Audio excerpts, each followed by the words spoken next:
Hello class, good morning. Last lecture में हमने भारतीय इतिहास के अंतर्गत 3 गोलमेज सम्मेलन में बात करी थी। 3 गोलमेज सम्मेलन के बारे में बात करी थी जो भारतीय इतिहास में 3 हुए थे। एक 1930 में, पहला 1930 में हुआ था जिसमें 89 मेंबर्स ने भाग लिया था या 90 सदस्य इसमें शामिल हुए थे। दूसरा जो गोलमेज सम्मेलन है वो 1931 में हुआ जिसमें 21 मेंबर शामिल हुए। और तीसरा गोलमेज सम्मेलन जो 1932 में हुआ। ये तीनों के तीनों गोलमेज सम्मेलन क्योंकि ब्रिटेन में हुए थे, लंदन में हुए थे, और इन तीनों गोलमेज सम्मेलन में भारत के जो सदस्य हैं वो शामिल हुए। फर्स्ट गोलमेज सम्मेलन में 89, दूसरे में 21 और तीसरे में 46। ऐसा हमने लास्ट तक पढ़ा है। भीमराव अंबेडकर एक ऐसे व्यक्ति थे जिन्होंने तीनों गोलमेज सम्मेलनों में भाग लिया। जबकि अगर कांग्रेस की बात कीजिए तो कांग्रेस ने सिर्फ एक गोलमेज सम्मेलन में भाग लिया था और वो था दूसरा। और कांग्रेस के प्रतिनिधि के रूप में वहाँ पर गांधी जी शामिल हुए थे। उसके बाद जब गांधी जी वापस आए तो देश में फिर से द्वितीय सविनय अवज्ञा आंदोलन शुरू हुआ। ऐसा हमने लास्ट तक पढ़ा था, आप लोगों ने इस चीज़ को रिवाइज किया होगा। फिर बात आती है कि जब द्वितीय सविनय अवज्ञा आंदोलन हो गया 1932 में, क्योंकि प्रथम जो सविनय अवज्ञा आंदोलन है वो 1930 में शुरू हुआ था। 12 मार्च से 6 अप्रैल जो आपका नमक यात्रा थी, जो दांडी मार्च थी। दांडी मार्च जब 6 अप्रैल को दांडी में गांधी जी अपने अनुयायियों के साथ पहुंचे तो उन्होंने वहीं से पूरे देश में सविनय अवज्ञा आंदोलन की शुरुआत कर दी। वो तो पहला वाला था, लेकिन दूसरे सविनय अवज्ञा आंदोलन की अगर हम लोग बात करते हैं तो वो 1932 में शुरू किया था। उसके कारण है, क्या कारण है, आप लोगों को पढ़ाया है लास्ट लेक्चर में। क्योंकि लॉर्ड इरविन जो गांधी इरविन समझौता था, सरकार ने उस समझौते को रद्द कर दिया। और दूसरी बात ये कि जब गांधी जी ब्रिटेन से वापस लौटे थे तो तत्कालीन जो ब्रिटिश वायसराय थे भारत में, लॉर्ड वेलिंगटन, उन्होंने गांधी जी से मिलने को इनकार कर दिया। फिर कम्युनल पंचायत की घोषणा होती है, सांप्रदायिक घोषणा करता है ब्रिटेन के प्रधानमंत्री रैमजे मैकडोनाल्ड, जिसके तहत मुस्लिमों, सिखों के साथ दलितों के लिए भी पृथक निर्वाचन प्रणाली की व्यवस्था कर दी गई इस सांप्रदायिक निर्णय के तहत, जिसकी घोषणा 1932 में हुई थी। फिर हमने आगे जाके पढ़ा कि इस सांप्रदायिक पंचायत के विरुद्ध महात्मा गांधी ने पुणे के यरवदा जेल में अनशन शुरू कर दिया। फिर मदन मोहन मालवीय और चक्रवर्ती राजगोपालाचारी के हस्तक्षेप से, उनकी मध्यस्थता से भीमराव अंबेडकर और महात्मा गांधी जी के बीच में 24 सितंबर 1932 को एक समझौता होता है जिसे कि हम भारतीय इतिहास में पूना पैक्ट के नाम से जानते हैं। इसी साल 1932 में जब पूना पैक्ट हो गया तो इसमें दोनों के बीच में जिन बातों पर सहमति बनी वो हमने पढ़ी है पिछले लेक्चर में, कि दलितों के लिए कुछ रिजर्वेशन था वो बढ़ा दिया। प्रांतीय जो विधानमंडलों का रिजर्वेशन था वो सीटों की संख्या बढ़ा दी। केंद्रीय विधानमंडल में भी आरक्षण का जो परसेंटाइल था उसमें भी बढ़ोतरी कर दी गई। फिर आगे जाके इसी साल 1932 में गांधी जी ने दलित सेवक संघ की स्थापना की थी और अगले ही साल 1933 में हरिजन सेवक संघ की स्थापना 1932 में हुई थी। और 1933 में महात्मा गांधी ने हरिजन नामक पत्रिका का संपादन किया या हरिजन नामक पत्रिका निकाली थी या प्रकाशित की थी। ऐसा हम पिछले लेक्चर के अंतर्गत पढ़ चुके हैं, आप लोग उसको बहुत अच्छे से रिवाइज कीजिए। कहीं पर डाउट होता है तो आप लोग पूछ सकते हैं कमेंट के माध्यम से। आज हम क्या पढ़ने वाले हैं, तो आज हम लोग पढ़ेंगे कांग्रेस के हरिपुरा अधिवेशन। एक तो ये कांग्रेस का हरिपुरा अधिवेशन, और दूसरा हम पढ़ने वाले हैं कांग्रेस का त्रिपुरी संकट या त्रिपुरी अधिवेशन बोल सकते हैं इसको। त्रिपुरी अधिवेशन ये क्या है इसको समझते हैं।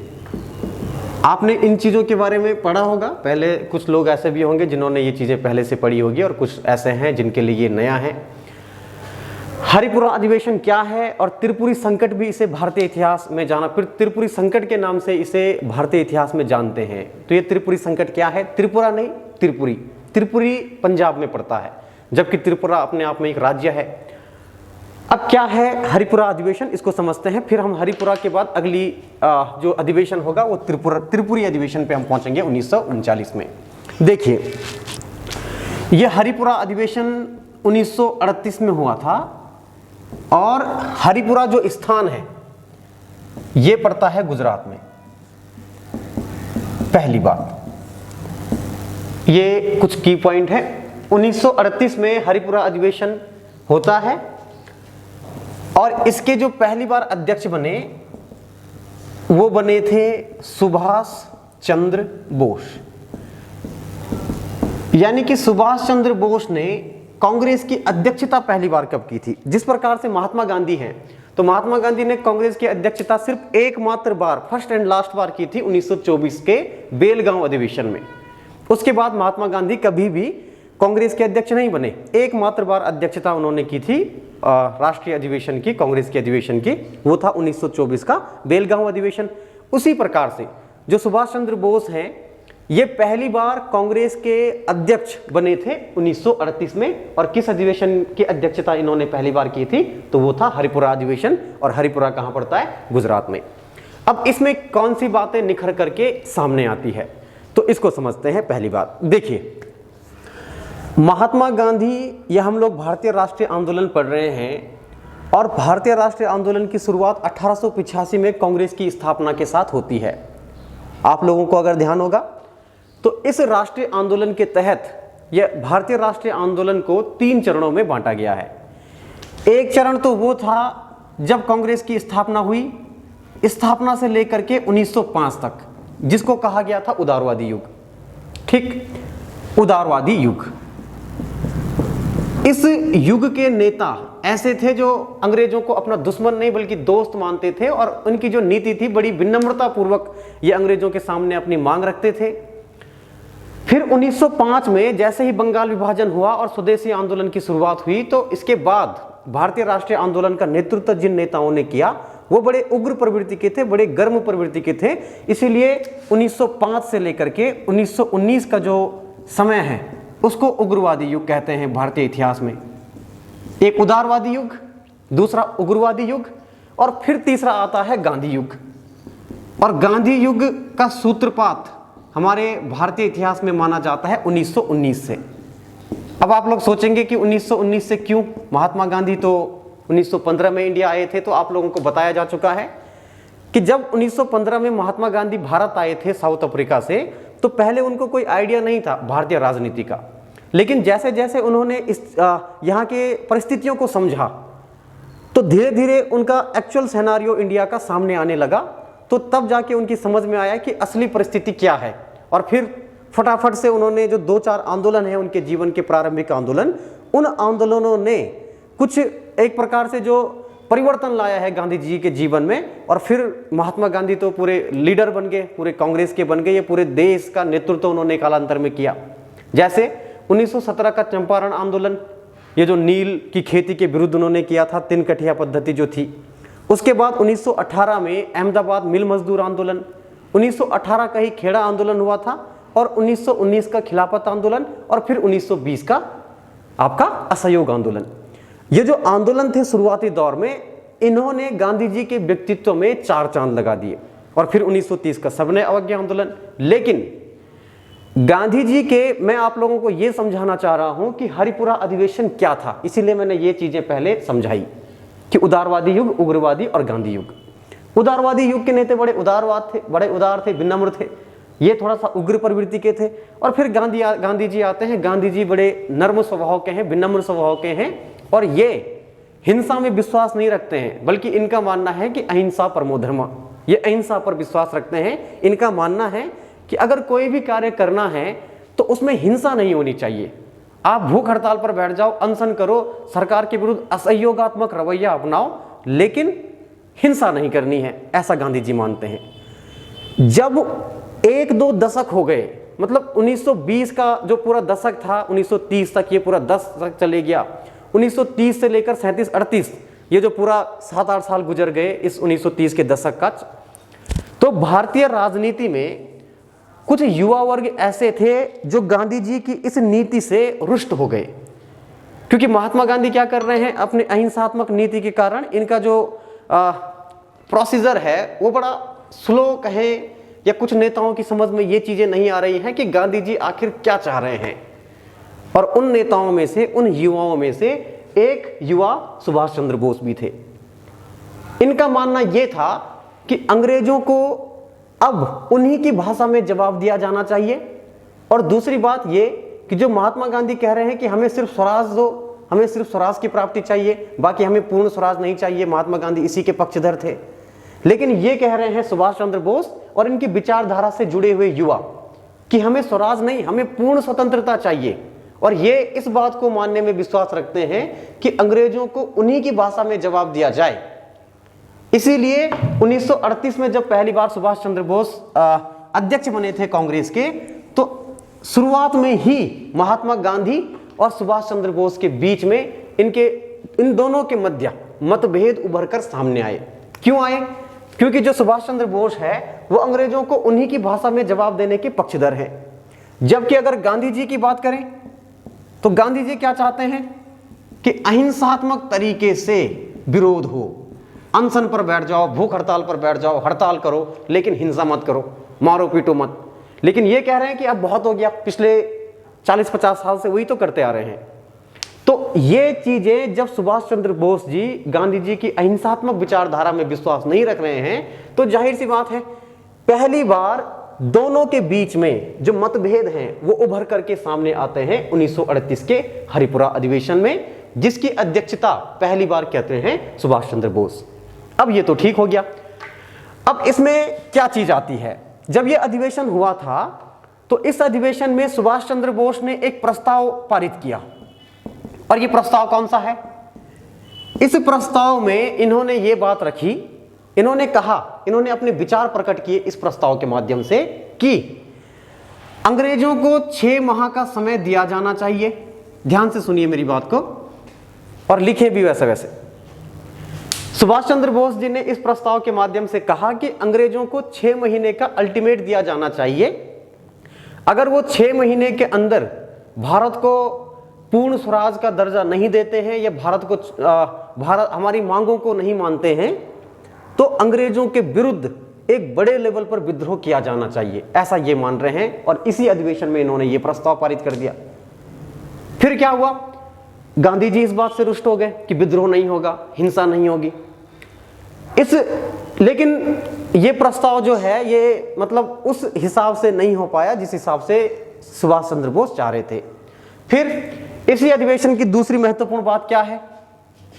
पहली बात तो ये कि इस प्रस्ताव में ये चीजें पारित की गई थी कि 6 महीने का अल्टीमेट अंग्रेजों को दो, उसके बाद पूरे देश में विद्रोह कर दो अंग्रेजों के विरुद्ध। पहली बात तो ये थी, 6 माह का समय। दूसरी बात ये रखी, इसी समय भारत में औद्योगिकरण को बढ़ावा देने के लिए इसी अधिवेशन के दौरान सन 1938 में सुभाष चंद्र बोस ने एक समिति का गठन किया और उस समिति का नाम था राष्ट्रीय योजना समिति। अब देखिए, इंपॉर्टेंट है, ये मोस्ट इंपॉर्टेंट है। इसी वर्ष की बात है। पहली बात, इस अधिवेशन में कौन सा प्रस्ताव पारित किया गया? 6 महीने वाला प्रस्ताव। और दूसरी बात, इसी वर्ष 1938 में सुभाष चंद्र बोस के द्वारा भारत में उद्योगों को बढ़ावा देने के लिए, भारत में इंडस्ट्रियलाइजेशन बड़े लेवल पर हो, औद्योगिकरण हो इंडिया में, उसके लिए उन्होंने एक समिति बनाई। इस समिति का नाम क्या है? राष्ट्रीय योजना समिति। ये मोस्ट इंपॉर्टेंट है, बहुत बार पूछा गया है कि नेशनल प्लानिंग कमेटी का गठन किसके द्वारा किया गया, राष्ट्रीय योजना समिति का गठन किसके द्वारा किया गया? ये है सुभाष चंद्र बोस। लेकिन खास बात क्या है इसमें?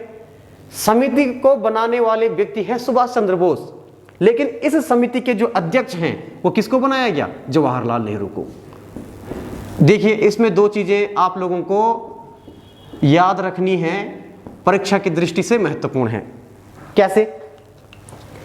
एक आदमी वो है जो किसी समिति को बना रहे हैं और जिस समिति को बनाया उस समिति के अध्यक्ष कोई दूसरे हैं, मतलब गठनकर्ता कोई और है, गठन कोई और कर रहा है, जबकि उसकी अध्यक्षता कोई और कर रहा है। तो इस बात को महत्वपूर्ण है, ध्यान में रखिए। राष्ट्रीय योजना समिति 1938 में सुभाष चंद्र बोस के द्वारा बनाई गई, जबकि इस समिति के अध्यक्ष जवाहरलाल नेहरू के द्वारा इस समिति के अध्यक्ष जवाहरलाल नेहरू को बनाया गया। ठीक उसी प्रकार जैसे कि 1931 का कराची अधिवेशन हुआ था, जिसमें कांग्रेस के अधिवेशन में मूल अधिकारों का प्रस्ताव पारित किया गया। कराची अधिवेशन की अध्यक्षता वल्लभ भाई पटेल ने की थी, जबकि उस अधिवेशन में मूल अधिकारों का जो प्रस्ताव है वो जवाहरलाल नेहरू ने पारित किया था या रखा था, पारित किया था या पेश किया था। ये चीजें उसी प्रकार से यहां पर भी काम कर रही है, तो इस चीज में डाउट नहीं होना है, कंफ्यूज ना करें आप लोग, गठनकर्ता कोई और है और अध्यक्षता किसी और ने की, इतना क्लियर है।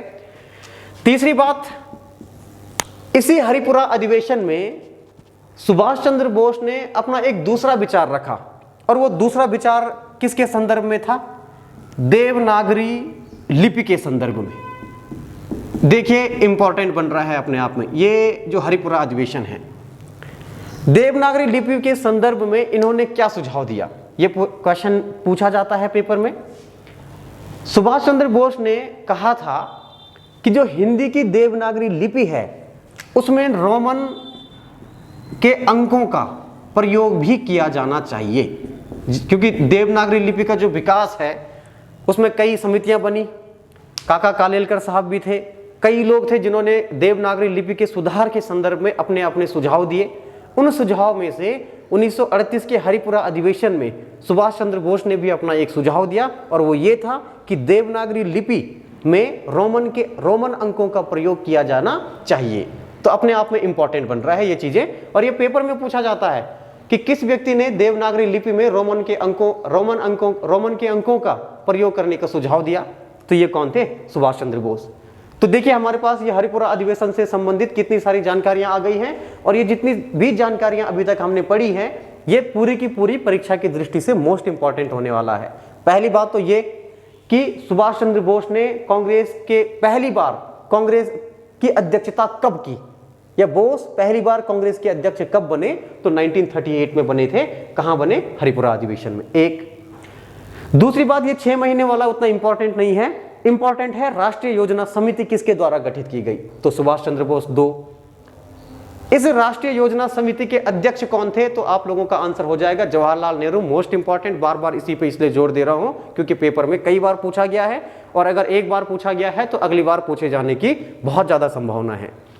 फिर तीसरी बात, देवनागरी लिपि में रोमन अंकों का प्रयोग किया जाने के संदर्भ में अपनी सिफारिश किसने दी थी, अपना सुझाव किसने दिया था? तो ये दिया था सुभाष चंद्र बोस ने।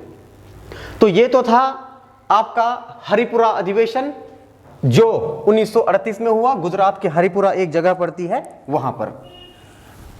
इतना क्लियर हो गया है, इतना आप लोगों की समझ में आ चुका है, ऐसा मैं समझ पा रहा हूं। फिर भी कहीं पर कोई डाउट है तो आप लोग कमेंट के माध्यम से पूछें। अब दूसरा अधिवेशन है त्रिपुरी अधिवेशन। आप लोग हेडिंग लिखिए, कांग्रेस का त्रिपुरी अधिवेशन। कांग्रेस का त्रिपुरी अधिवेशन एक कब हुआ था?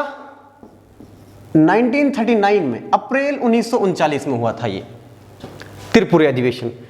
अब त्रिपुरी अधिवेशन क्या है, क्यों महत्वपूर्ण बन जाता है? देखो, और पहली बात ये भी ध्यान में रखना है कि त्रिपुरी कहां पड़ता है? पंजाब में। त्रिपुरी को आप त्रिपुरा ना समझें।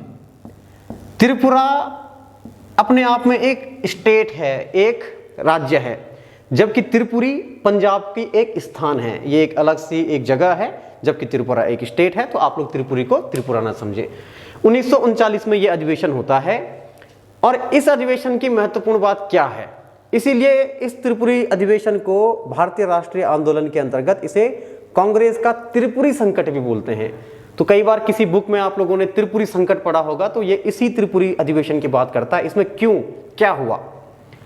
देखिए, महात्मा गांधी और सुभाष चंद्र बोस की विचारधारा बड़ी अलग है। सुभाष चंद्र बोस बड़ी क्रांतिकारी विचारधारा के आदमी हैं, जबकि जो महात्मा गांधी है ये अहिंसा पर विश्वास रख रहे हैं, और इनका ये क्रांति पर विश्वास नहीं रख रहे हैं। मतलब एक आदमी ये जो क्रांति पर विश्वास रख रहा है, इसका मानना है कि उन आदमियों को उन्हीं की भाषा में जवाब दिया जाए, जबकि दूसरे आदमी ये कह रहे हैं कि नहीं, हम अनुनय विनय की जो हमारी नीति है वो बढ़िया है, अनशन करेंगे, हड़ताल करेंगे, भूख हड़ताल करेंगे, पत्रों के माध्यम से, पत्राचार माध्यम से काम चलेगा। लेकिन ये कह रहे हैं कि ऐसा नहीं। यही चीजें उभर करके सामने आती है क्योंकि आप लोग जानते हैं कि सुभाष चंद्र बोस और गांधी जी की जो मतभेदता है वो 1938 के हरिपुरा अधिवेशन में खुलकर सामने आ गई। अब इसमें वो और ज्यादा सामने आ जाएंगी। कैसे? आप लोगों को मैं एक चीज बता दूं पहले, इससे पहले, कि हमारे विश्व राजनीति में 1939 का जो वर्ष है वो बड़ा महत्वपूर्ण स्थान रखता है। क्यों?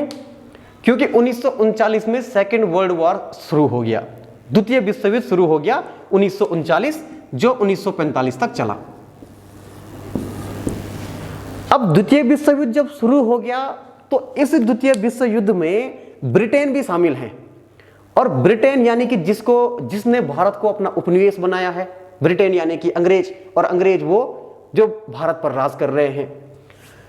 अब ब्रिटिश सरकार चाह रही है कि भारत के लोग, या फिर ब्रिटिश सरकार ने क्या किया, उस समय भारत के लोगों को भी द्वितीय विश्व युद्ध में धकेल दिया। भारत की जो इंडियन आर्मी थी, भारतीय सेना को भी द्वितीय विश्व युद्ध में अपने साथ धकेल दिया।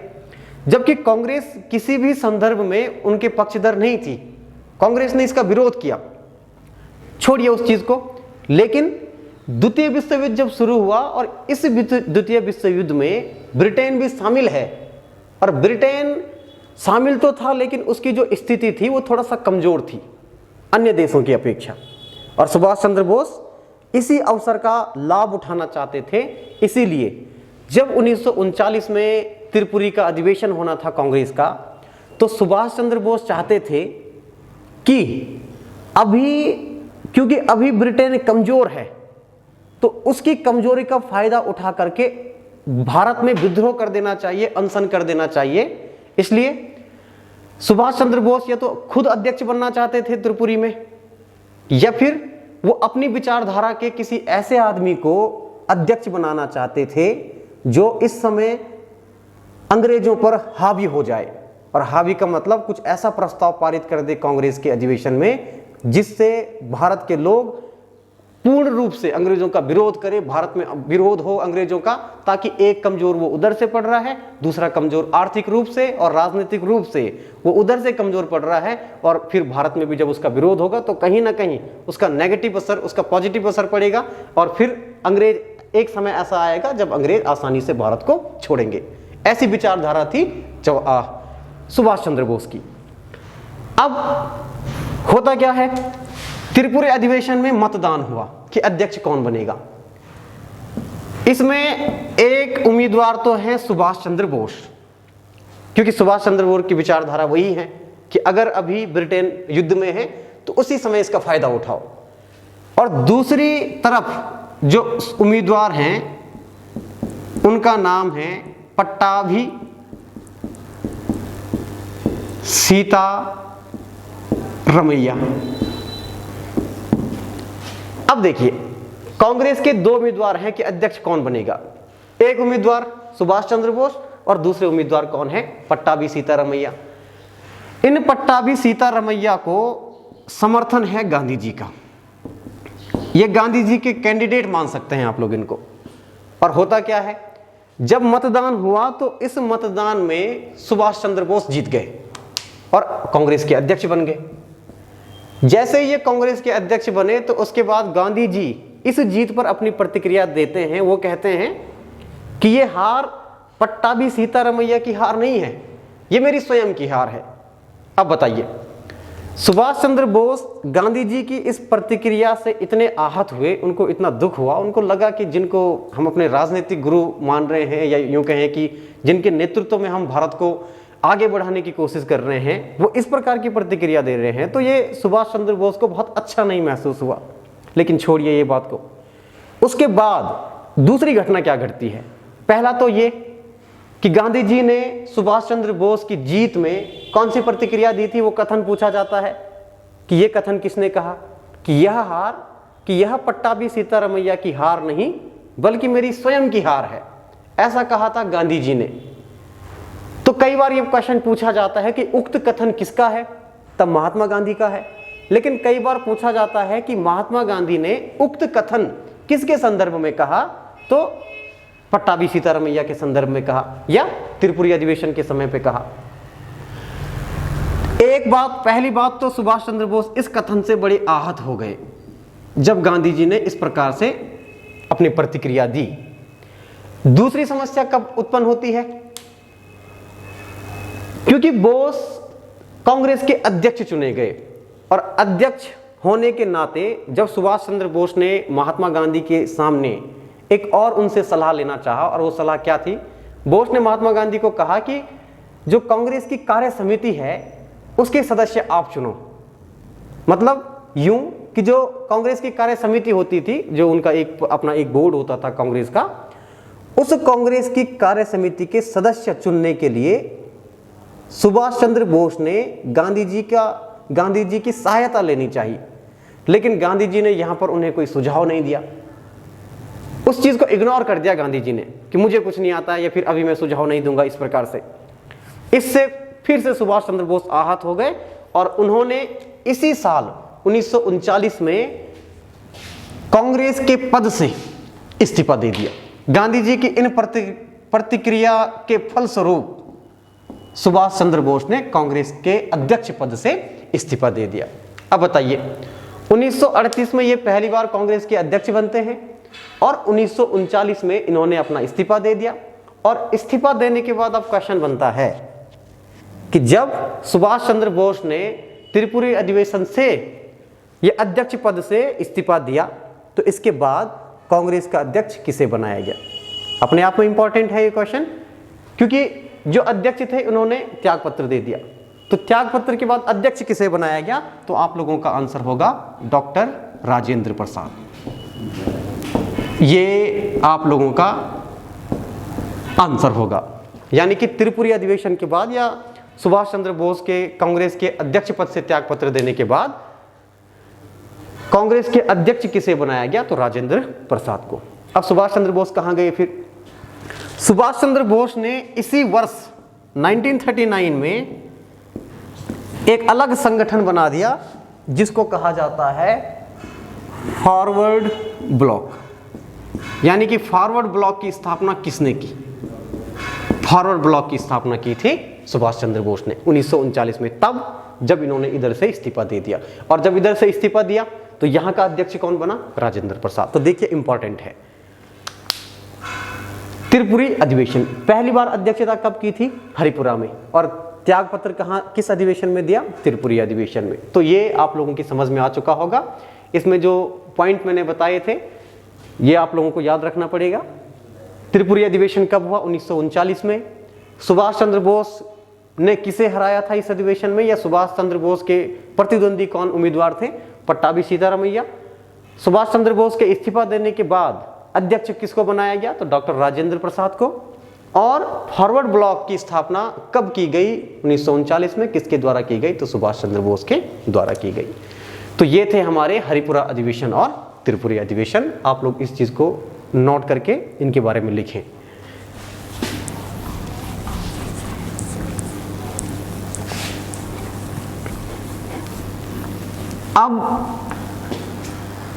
अब बात आती है, अब अगले उसमें आप लोग हेडिंग लिखिए अगस्त प्रस्ताव। अब अगस्त प्रस्ताव क्या है? अगस्त प्रस्ताव जो कि 1940 में पारित किया गया था। इस समय भारत के जो वायसराय हैं वो लॉर्ड लिनलिथगो थे। तो अगस्त प्रस्ताव इसमें आप लोग लिख सकते हैं 8 अगस्त 1940।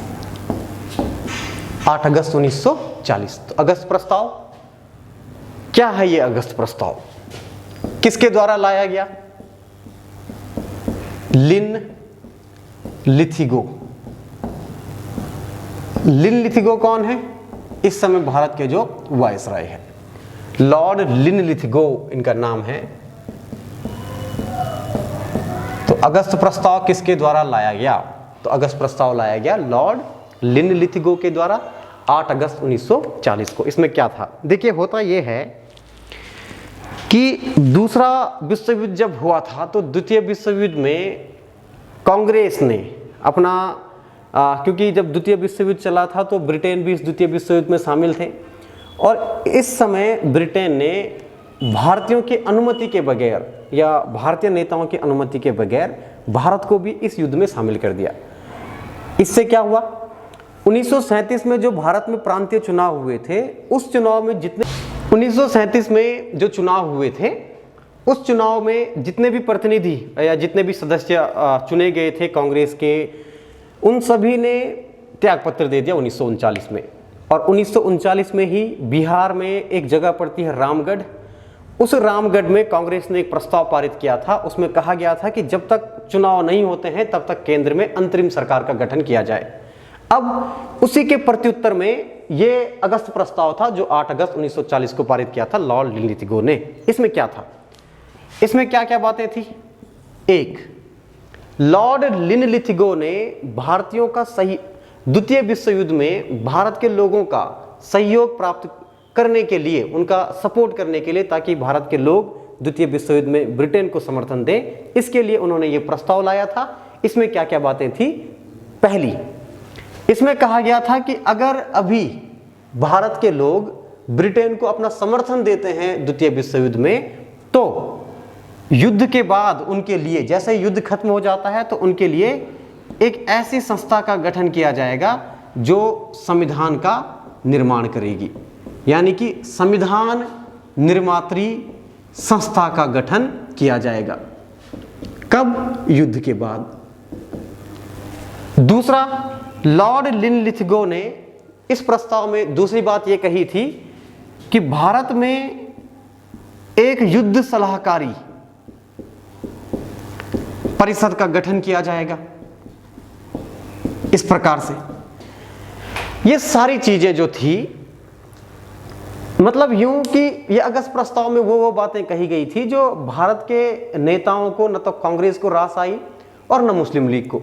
मुस्लिम लीग ने भी इसका विरोध किया, क्योंकि इसमें मुस्लिम लीग की जो पृथक राष्ट्र का सिद्धांत था, जो वो चाहते थे कि हमें एक अलग राष्ट्र मिले, तो इसमें वो बातें शामिल नहीं थी।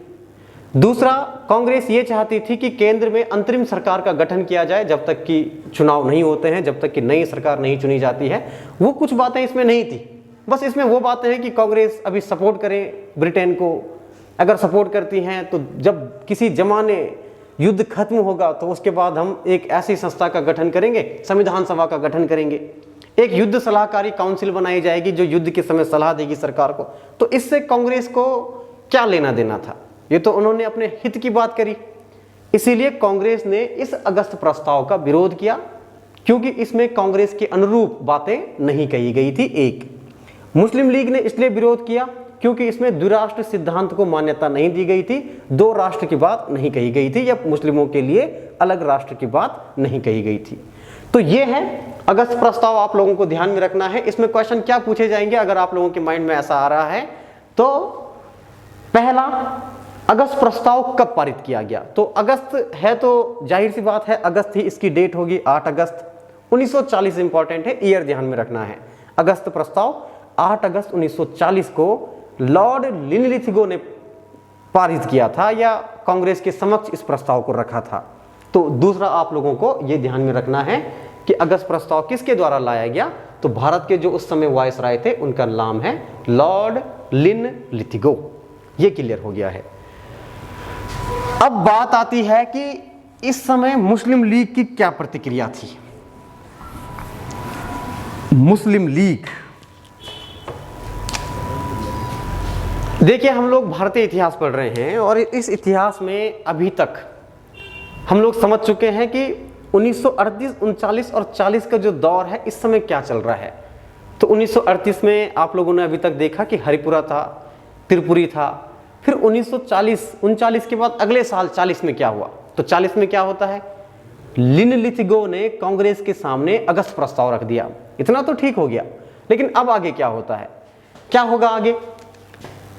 अब इस समय जो भारत में, क्योंकि मुस्लिमों की अलग पार्टी बन चुकी है, मुस्लिम लीग, जो कि 1906 में बनी थी, जिसका गठन 1906 में हुआ था। इस मुस्लिम लीग ने पाकिस्तान की मांग जो है वो कब की थी, और जो द्विराष्ट्र सिद्धांत है ये क्या था? तो मुस्लिम लीग व पाकिस्तान की मांग, आप लोग हेडिंग लिख सकते हैं, मुस्लिम लीग व पाकिस्तान की मांग। तो मुस्लिम लीग जिसकी स्थापना 1906 में हो चुकी थी, इसका मुख्य उद्देश्य आप लोग जानते हैं, कांग्रेस के प्रति मुस्लिमों में घृणा पैदा करना, अंग्रेजों के प्रति निष्ठा उत्पन्न करना और मुस्लिमों के हितों की रक्षा करना। ऐसा मुस्लिम लीग का उद्देश्य था जो 1906 में बनी थी, आगा खां जो सलीमुल्लाह खां थे उनके द्वारा। अब ये जो मुस्लिम लीग है, शुरुआत में तो इनका उद्देश्य ये था कि भारत में मुस्लिमों के हितों की रक्षा करना और कांग्रेस के प्रति मुस्लिमों में नफरत फैलाना। लेकिन धीरे धीरे मुस्लिमों ने धार्मिक आधार पर या सांप्रदायिक आधार पर पृथक राष्ट्र की मांग शुरू कर दी। यानी कि ये अलग राष्ट्र की मांग इन्होंने अलग राष्ट्र का जो प्रस्ताव था वो पारित करना शुरू कर दिया, अलग राष्ट्र की मांग शुरू कर दी। तो कैसे करिए उस अलग राष्ट्र की मांग, उसके बारे में बात करते हैं। पाकिस्तान की मांग कैसे होती है मुस्लिम लीग के द्वारा, कैसे होती है?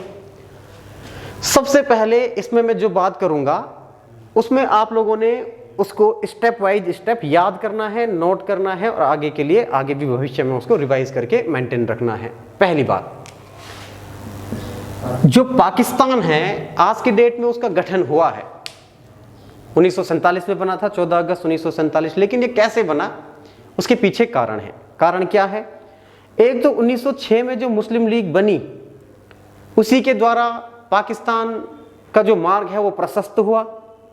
कैसे हुआ? तो पहली बात 1930 का जो ईयर है वो आप लोगों को याद रखना है। 1930 में मुस्लिमों का या मुस्लिम लीग का अधिवेशन हुआ था इलाहाबाद में, और इस इलाहाबाद में एक व्यक्ति थे, उनका नाम था मोहम्मद इकबाल। अब देखिए, अभी मैं आप लोगों को स्टेप वाइज कुछ समझाने वाला हूं। मोहम्मद इकबाल पहले मुस्लिम व्यक्ति थे, ये पहले आदमी थे जिन्होंने पहली बार द्विराष्ट्र के सिद्धांत का प्रतिपादन किया। यानी कि पहली बार पाकिस्तान के संदर्भ में द्विराष्ट्र सिद्धांत का प्रतिपादन किसने किया था? दो राष्ट्र के सिद्धांत सबसे पहली बार, या यूं कह सकते हैं कि पहली बार जो द्विराष्ट्र, मान लो इस चीज को, पहली बार जो द्विराष्ट्र का सिद्धांत है वो किसके द्वारा दिया गया? तो ये दिया गया था मोहम्मद इकबाल के द्वारा। कैसे था ये?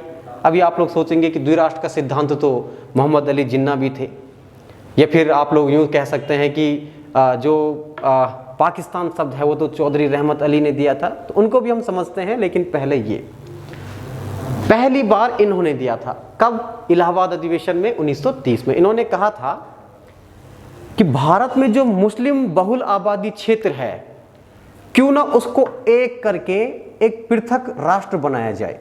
ये पहली बार, इससे पहले किसी ने नहीं कहा थी ये बातें। क्या कह रहे हैं ये? भारत में जो मुस्लिम बहुल आबादी क्षेत्र है उस क्षेत्र को एक पृथक राष्ट्र के रूप में बनाया जाना चाहिए। ये प्रतिक्रिया इन्होंने व्यक्त कर दी, पहली बार ये विचार व्यक्त किया था। और उसमें उन्होंने क्या कहा कि जो पश्चिमी सीमांत प्रांत है, जो उत्तर पश्चिमी सीमांत क्षेत्र है, उत्तर पश्चिमी सीमांत क्षेत्र का मतलब है पेशावर वाला क्षेत्र, ये जो पेशावर रावलपिंडी वाला जो एरिया है वो। दूसरा जो बलूचिस्तान वाला क्षेत्र है वो, सिंध प्रांत वाला क्षेत्र, ये 3-4 स्थानों को मिलाकर के इन्होंने पहली बार विचार व्यक्त किया था कि ये इन क्षेत्रों को मिलाकर के एक अलग मुस्लिम राष्ट्र बनाया जाना चाहिए। ये तो पहली बार व्यक्त किए थे अपने विचार, किसने? मोहम्मद इकबाल ने। इसलिए आप लोगों को ये ध्यान में रखना है कि पहली बार जो दो राष्ट्र के सिद्धांत का विचार है वो किसने प्रतिपादित किया। तो उसमें क्या ऑप्शन में क्या रहता है आप लोगों के? चौधरी रहमत अली, आपके मोहम्मद इकबाल, मोहम्मद अली जिन्ना, या फिर कोई और भी हो सकता है, आगा खां, सलीमुल्लाह खां, इस प्रकार से। तो पहली बार अगर मोहम्मद इकबाल वहां पर ऑप्शन में है तो आप लोग ध्यान में रखिए कि इन्होंने ये विचार व्यक्त किया था। और अपने विचार में उन्होंने कहा था कि उत्तर पश्चिमी सीमांत प्रांत जो इंडिया का है उसको एक अलग देश बनाया जाना चाहिए, बलूचिस्तान को एक अलग, बलूचिस्तान उत्तर पश्चिमी सीमांत प्रांत और सिंध प्रांत वाला जो एरिया है उसको कंबाइन करके एक राष्ट्र घोषित कर देना चाहिए। अब दूसरी बात आती है इसके बाद, ये तो मोहम्मद इकबाल ने अपनी प्रतिक्रिया व्यक्त कर दी 1930 के इलाहाबाद अधिवेशन में। अब बात आती है किसकी, एक दूसरे व्यक्ति थे, 1933-34 की बात हो रही है, इसका नाम है चौधरी रहमत अली। ये जो चौधरी रहमत अली है ये कोई नेता नहीं है, कोई पॉलिटिशियन नहीं है उसके मुस्लिम लीग के, ये कोई सदस्य नहीं, ये कैम्ब्रिज यूनिवर्सिटी इंग्लैंड में पढ़ने वाला एक स्टूडेंट था, एक विद्यार्थी था। इसने भी वहाँ पर किया, अब कैम्ब्रिज यूनिवर्सिटी में पढ़ रहा है तो इसने भी पृथक राष्ट्र से संबंधित अपने विचार व्यक्त किए थे। इसने वहाँ पर क्या किया, इसने भी उसी प्रकार से कुछ अपने विचार व्यक्त किए थे। इसने कहा था, इसने एक पंपलेट जारी किया और उस पंपलेट का जो शीर्षक था वो था नाउ और नेवर, अभी नहीं तो कभी नहीं। इस प्रकार से नाउ और नेवर शीर्षक से, टाइटल से इन्होंने का मतलब चौधरी रहमत अली ने वहां पर एक पैम्पलेट जारी किए थे, एक पोस्टर जारी किया था, उसका शीर्षक था नाउ और नेवर, वी आर लिव और पेरिस फॉरएवर, मतलब अभी नहीं तो कभी नहीं, ये तो हम मर जाएंगे, ये तो हम हमेशा के लिए जीवित रहेंगे, ये तो हमेशा मर जाएंगे। ऐसा क्यों कहा?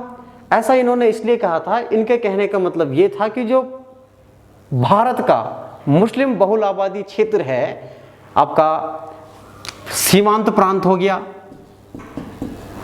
सीमांत प्रांत, दूसरा इसमें कश्मीर भी इन्होंने शामिल किया, कश्मीर, सिंध, बलूचिस्तान, इन क्षेत्रों को मिलाकर के एक अलग राष्ट्र की परिकल्पना चौधरी रहमत अली ने की थी। इसने कहा था कि सीमांत प्रांत, उत्तर पश्चिमी भारत का उत्तर पश्चिमी सीमांत प्रांत, कश्मीर, सिंध और बलूचिस्तान को मिलाकर के एक पृथक मुस्लिम राष्ट्र बनाया जाना चाहिए जिसका नाम पाकिस्तान हो। अब देखिए कितनी इंपॉर्टेंट बात है। जो मोहम्मद इकबाल है उन्होंने नाम नहीं दिया था, उन्होंने सिर्फ परिकल्पना की थी कि इस क्षेत्र को एक कर दिया जाए तो एक मुस्लिम राष्ट्र बन सकता है।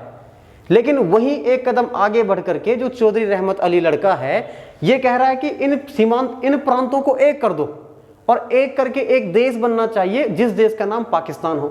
इसका मतलब पाकिस्तान शब्द का पहली बार जो प्रयोग है वो चौधरी रहमत अली ने किया था और इसी समय इन्होंने एक पंपलेट जारी किया था, उस पंपलेट का शीर्षक था नाउ और नेवर, अभी नहीं तो कभी नहीं। ये पेपर में पूछा जाता है कि नाउ और नेवर का जो पंपलेट है, शीर्षक से जो पंपलेट है, ये किसने जारी किए थे? तो ये जारी किया था चौधरी रहमत अली ने, जो कि कैम्ब्रिज यूनिवर्सिटी का एक छात्र था। पाकिस्तान शब्द का प्रयोग सबसे पहली बार किसने किया था? तो ये भी चौधरी रहमत अली ने किया था। पहली बार द्विराष्ट्र की परिकल्पना किसने की थी? तो वो मोहम्मद इकबाल होगा, जो इलाहाबाद अधिवेशन 1930 में। अब आगे और बढ़ेंगे। आगे क्या होता है कि अब 1940 की तरफ जाते हैं हम लोग। 1940 में क्या हुआ? 1940 में 23 मार्च 1940 को जो मुस्लिम लीग है उसका वार्षिक अधिवेशन हुआ था लाहौर में, और इस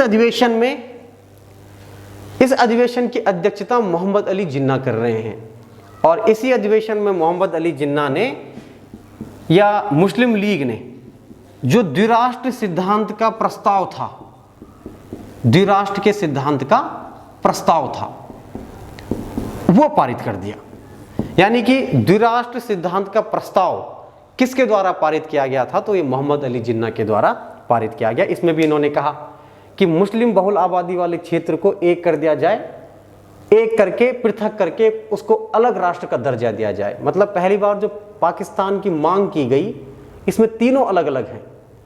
मोहम्मद इकबाल ने पाकिस्तान की मांग नहीं की थी, उन्होंने सिर्फ परिकल्पना की थी। परिकल्पना में और मांग में बहुत फर्क है।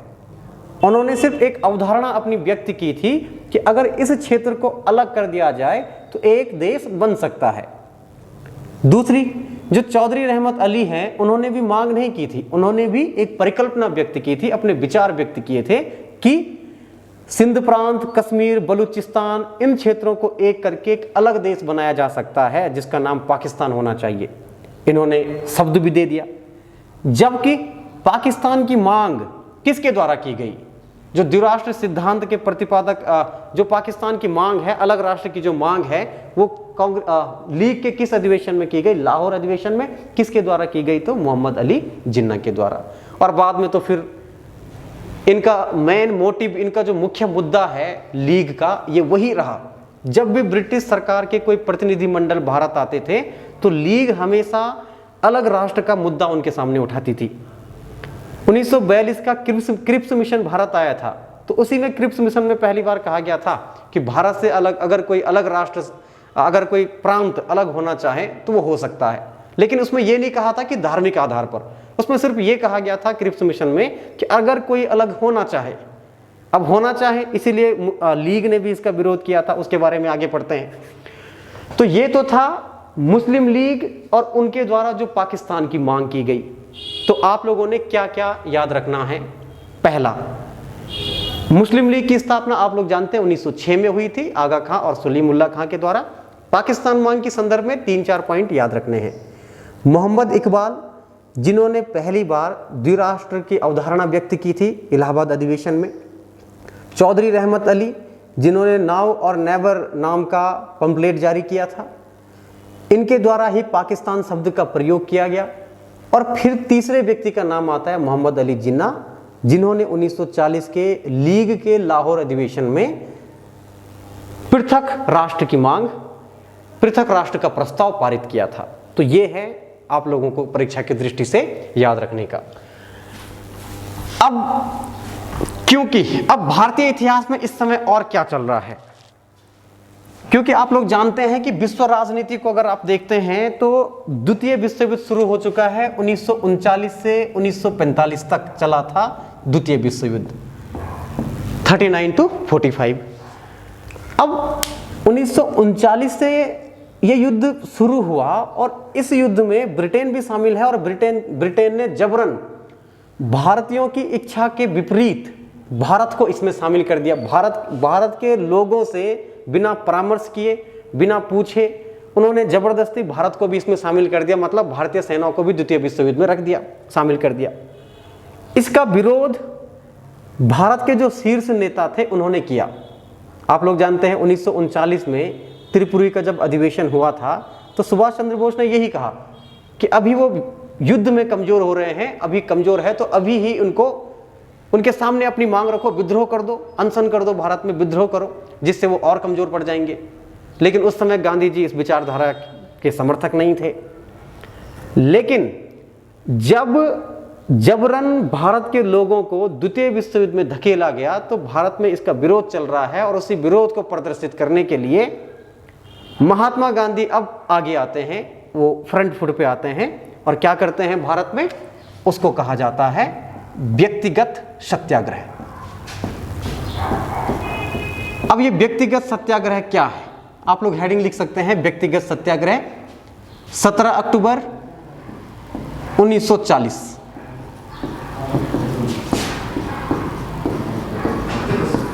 अक्टूबर 1940। अब व्यक्तिगत सत्याग्रह क्या है, क्यों शुरू किया था, अतः किसने शुरू किया था? अगर यूं पूछे तो महात्मा गांधी ने। कब इसकी शुरुआत होती है? 17 अक्टूबर 1940 को। शुरू क्यों हुआ था? द्वितीय विश्व युद्ध में अपना अंग्रेजों के, क्योंकि द्वितीय विश्व युद्ध में अंग्रेजों ने जबरन भारत के लोगों को शामिल कर दिया था, इसका विरोध प्रदर्शित करने के लिए कि हम अंग्रेजों के साथ नहीं हैं, हम उनका विरोध कर रहे हैं। इस प्रकार से गांधी जी ने क्या किया? व्यक्तिगत सत्याग्रह की शुरुआत कर दी इंडिया में। इसके लिए उन्होंने क्या किया? उन्होंने अपने एक एक अनुयायियों को चूज किया कि भाई आप व्यक्तिगत रूप से किसी एक स्थान पर अपने समर्थकों के साथ बैठेंगे और वहां पर आपका अनशन चलेगा, जो सत्याग्रह है वो चलेगा। अब बात आती है कि गांधी जी के द्वारा चुने गए। अच्छा, ये व्यक्तिगत सत्याग्रह कहाँ से शुरू हुआ था, महात्मा गांधी ने ये कहाँ से शुरू किया था? तो महाराष्ट्र में एक जगह पड़ती है, एक आश्रम था, उसका नाम है पवनार आश्रम। और ये पवनार आश्रम कहाँ है? महाराष्ट्र में। गांधी जी ने प्रथम व्यक्तिगत सत्याग्रही किसको चुना था? तो ये चुना था आपके जो एक व्यक्ति हैं जिनका नाम है, सेकंड तो थे वल्लभ भाई पटेल, जवाहरलाल नेहरू, और पहले थे विनोबा भावे। प्रथम व्यक्तिगत सत्याग्रही चूज किया था विनोबा भावे को, ये इंपॉर्टेंट है। ऐसे पूछे जाने की संभावना होती है, पूछा जाता है कई बार कि गांधी जी के द्वारा प्रथम व्यक्तिगत सत्याग्रही किसे चूज किया गया था, किसे नियुक्त किया गया था? तो आप लोगों का आंसर हो जाएगा विनोबा भावे। दूसरा, विनोबा भावे के बाद दूसरे व्यक्तिगत सत्याग्रही किसे चुना गया? तो उनका नाम है जवाहरलाल नेहरू। फिर जवाहरलाल नेहरू के बाद तीसरा व्यक्तिगत सत्याग्रही किसे चुना गया? तो ये थे सरदार वल्लभ भाई पटेल। ये व्यक्तिगत सत्याग्रह द्वितीय विश्व युद्ध में भारतीयों का विरोध प्रदर्शित करने के लिए कि हम अंग्रेजों के साथ नहीं हैं, अंग्रेजों का विरोध कर रहे हैं, इस प्रकार से व्यक्तिगत सत्याग्रह शुरू किया गया था। किसने शुरू किया? महात्मा गांधी ने। कहां से शुरू होता है? पवनार आश्रम से। कब शुरू हुआ? इंपॉर्टेंट है। तो ये 17 अक्टूबर 1940 को। प्रथम व्यक्तिगत सत्याग्रही कौन थे? तो विनोबा भावे थे। द्वितीय व्यक्तिगत सत्याग्रही जवाहरलाल नेहरू, और तीसरे व्यक्तिगत सत्याग्रही वो सरदार वल्लभ भाई पटेल थे। उसके बाद ये व्यक्तिगत सत्याग्रह जब चल रहा था 1941 में, ये फिर से शुरू हुआ। तो इसी बीच जब सरकार पर दबाव पड़ने लग गया, ब्रिटेन की सरकार एक प्रकार से थोड़ा सा कमजोर होने लगी, उन पर राजनीतिक रूप से जब दबाव पड़ने लगा, तो इस दौरान ब्रिटेन की एक सरकार थी, उसका नाम उसके प्रधानमंत्री थे विंस्टन चर्चिल। चर्चिल ने फिर भारत के लोगों से बातचीत के लिए, वार्तालाप के लिए एक प्रतिनिधिमंडल भारत भेजा था। उनके जो एक कैबिनेट के मेंबर थे, उनका नाम था स्टेफर्ड क्रिप्स। और इसी स्टेफर्ड क्रिप्स के नेतृत्व में भारत में क्रिप्स मिशन आता है 1942 को। इसके बारे में हम आगे जाके पढ़ेंगे कि क्रिप्स मिशन क्या है, क्या इसके उद्देश्य थे, भारत के लोगों ने इसका विरोध क्यों किया, और उसके बाद क्रिप्स मिशन के बाद भारत में क्या हुआ? भारत छोड़ो आंदोलन हुआ। फिर कैबिनेट मिशन आएगा, फिर उस कैबिनेट मिशन के बाद फिर अगला जो स्टेप बाय स्टेप कुछ घटनाएं घटित होती है भारत में, और अंततः इंडिया आज़ाद हो जाता है। तो ये एक दो लेक्चर बचे हुए हैं, इसके बाद जो हमारा हिस्ट्री वाला टॉपिक ये जो चल रहा था ये खत्म हो जाएगा। बाकी आज के लिए इतना ही ठीक है। Thank you.